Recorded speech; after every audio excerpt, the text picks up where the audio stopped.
Hello hi namaste how are you all. I hope you all are fine and you all are good. तर अशा कोणत्या सवयी आहेत ज्याच्यामुळे मी वेगळी ठरते.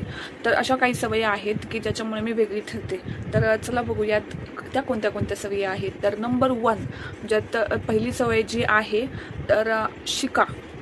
तर मला अशी सवय आहे की म्हणजे आयुष्यात माणसाने जसं खूप काही शिकत राहिलं पाहिजे, तर तशी माझी सवय आहे. तर म्हणजे अभ्यासाव्यतिरिक्त माझं वाचन मी थोडंफार करत असते. म्हणजे वाचन तुम्ही फक्त पुस्तकच वाचा असं नाही, तर तुम्ही ते डिजिटल देखील तुम्ही वाचू शकता. जे तुम्हाला वाचनात जे काही येईल तर तुम्ही ॲटलिस्ट रोज थोडं तरी का होईना, एक पान का होईना तुम्ही वाचन केलं पाहिजे. तर वाचनाने आपल्याला म्हणजे एक चांगली सवय लागते. त्या व्यतिरिक्त आपल्याला एक विचार आपले पॉझिटिव्ह होतात, चांगले होतात.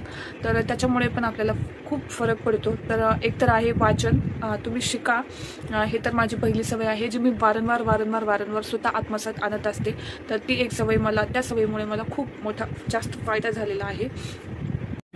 नंबर 2 तर नंबर 2 जी सवय आहे ती संकटांवर मात करण्याची, कधीही न हार मानण्याची, अशी माझी एक सवय आहे. सवय म्हणण्यापेक्षा आयुष्यात खूप काही अशा चुका माझ्याकडून घडलेल्या आहेत, झालेल्या आहेत. कधी कधी माणसं चुकीची निवडली गेलेली आहेत, कधी कधी लवकर कळलेलं नाही आहे, किंवा कधी कधी प्रारब्धाचा भाग, कर्म माझं काही, माझं पाप पुण्य काय असेल जे मला व्यवस्थित करता आले नसेल, बॅलन्स साधता आले नसेल गोष्टींमध्ये, किंवा बऱ्याच वेळा मी माणसं ओळखायलाही चुकले असेल.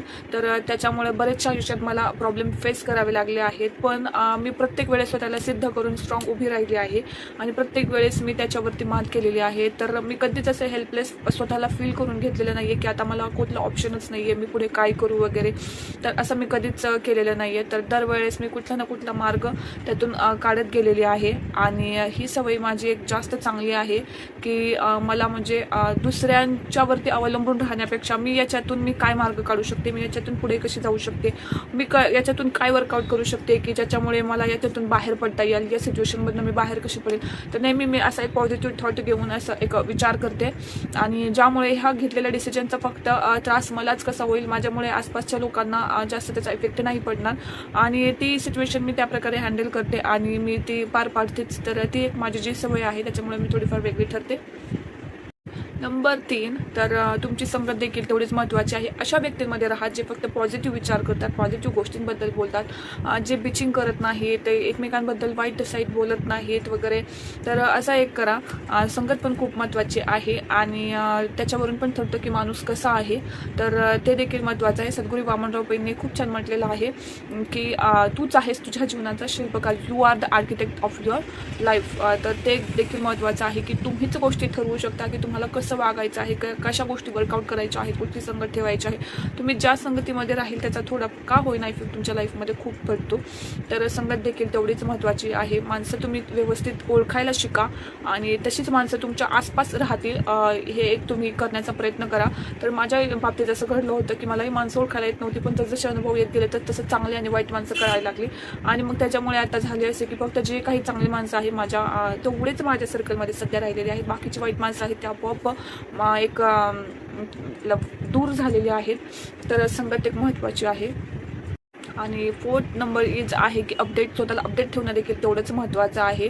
तुमचं वाचन असेल, कोणती कला असेल, तुम्हाला जे काही जोपासायचं असेल तर तुम्ही ते कला वगैरे शिकू शकता, जोपासू शकता. आणि स्वतःमध्ये थोडे बदल करता आले पाहिजे. तुम्ही व्यवस्थित राहिलं पाहिजे, तुमचे कपडे वगैरे व्यवस्थित असले पाहिजे, तुमचा बोलण्यामध्ये कॉन्फिडन्स पाहिजे. हे सर्व गोष्टी तुमच्या अपडेटेड पाहिजे. तुम्हाला आसपासचं नॉलेज पाहिजे, माहिती पाहिजे, आपल्या आसपास काय घडत आहे, म्हणजे ते काय बातम्या असतील, काय असेल, असं तुम्हाला इन जर्नली गोष्टी माहिती पाहिजेत. आणि त्यामुळे देखील तुम्ही स्वतःला अपडेट करू शकता. तर या काही गोष्टी आहेत, माझ्या चांगल्या सवयी आहेत, त्याच्यामुळे मी लाईफमध्ये जे काही करत आहे ते इंडिपेंडेंटसुद्धा करत आहे. तर या गोष्टी मला तुम्हाला सांगायच्या आहेत की खूप सारे इफेक्ट तुमच्या लाईफमध्ये देतात. तर आणि नंबर 5 तर शेवट आपण या विषयावरती बोलूया की अध्यात्म. तर अध्यात्म देखील तुम्हाला तेवढंच मदत करतं मेडिटेशन करण्यासाठी. तुम्ही तुमच्या लाईफमध्ये ज्या प्रकारे तुम्ही प्लॅनिंग करत आहात, काय करत आहात, गोष्टी वर्कआउट करण्याचं ठरवत आहात, पण त्याच्यामध्ये अध्यात्म देखील थोडं महत्त्वाचं आहे. मेडिटेशन महत्त्वाचं आहे. देवाची थोडीफार भक्ती करा किंवा कामामध्ये स्वतःला वाहून द्या. प्रामाणिकपणे काम करणे देखील ही एक वारीच आहे. तर तुम्ही जे काही काम करत आहात ते प्रामाणिकपणे करा. आणि जसं तुम्हाला वेळ भेटेल तसे थोडंफार तरी दिवसातून तुम्ही ॲटलिस्ट 10 मिनटं तरी तुम्ही मेडिटेशन केलं पाहिजे, अध्यात्म केलं पाहिजे. तर एवढ्या काही गोष्टी आहेत ज्याच्यामुळे तुम्ही तुमची लाईफ पॉझिटिव्ह बनवू शकता. तर ठीक आहे, आपण या नोटवर आता थांबूयात, भेटूयात नेक्स्ट ब्लॉगमध्ये. तोपर्यंत see you soon bye take care all.